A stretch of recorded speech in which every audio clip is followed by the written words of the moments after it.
আমরা 4 বোনের পরিবার, বাবা মা 4 বোন। তো আমার বাবা মা দুজনই দুনিয়াতে আর নাই।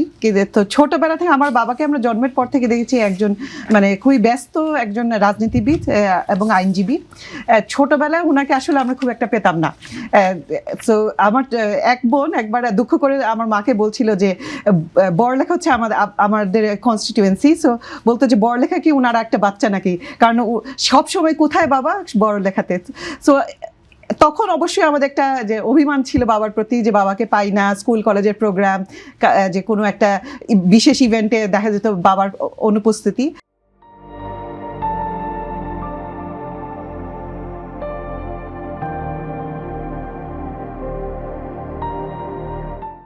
কিন্তু এখন বড় হয়ে বুঝি যে উনি আসলে আমাদের অবশ্যই আমাদের উনি যে পিতা হিসেবে যতটুকু দায়িত্ব উনার তা পালন করেছেন, আমাদের শিক্ষিত করে দিয়ে গেছেন, নিজের পায়ে দাঁড়ানোর একটা যোগ্যতা তৈরি করতে সাহায্য করেছেন। কিন্তু এলাকার জন্য উনি যে পরিমাণ কাজ করে গেছেন, আজকে উনি নেই পৃথিবীতে, কিন্তু যেখানে যাই যখনই আমি আমার নিজের পরিচয়ের বাইরে আমার পিতৃ পরিচয় দিচ্ছি, সবাই আমাকে বুকে টেনে নিচ্ছেন।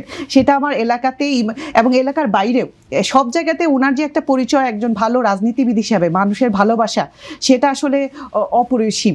এবং এতে করে যেটা হচ্ছে আমি অনুপ্রেরণা পাই যখন আশেপাশে আমরা তো রাজনীতি সম্পর্কে একটা খুব নেগেটিভ আইডিয়া হয়ে গেছে, এবং পার্টিকুলার লাস্ট 15-16 ইয়ার্সে যে সবাই রাজনীতিবিদ শুনলে যেন একটা নেগেটিভ পারসেপশন চলে আসে অটোমেটিক্যালি মাথার মধ্যে। কিন্তু তখন আমি বলার চেষ্টা করি, আমার চোখে আমি দেখেছি কীরকম অসম্ভব ভালো একটা রাজনীতিবিদ, যে চাইলে দেশের কী পরিমাণ উন্নতি সাধন করতে পারেন।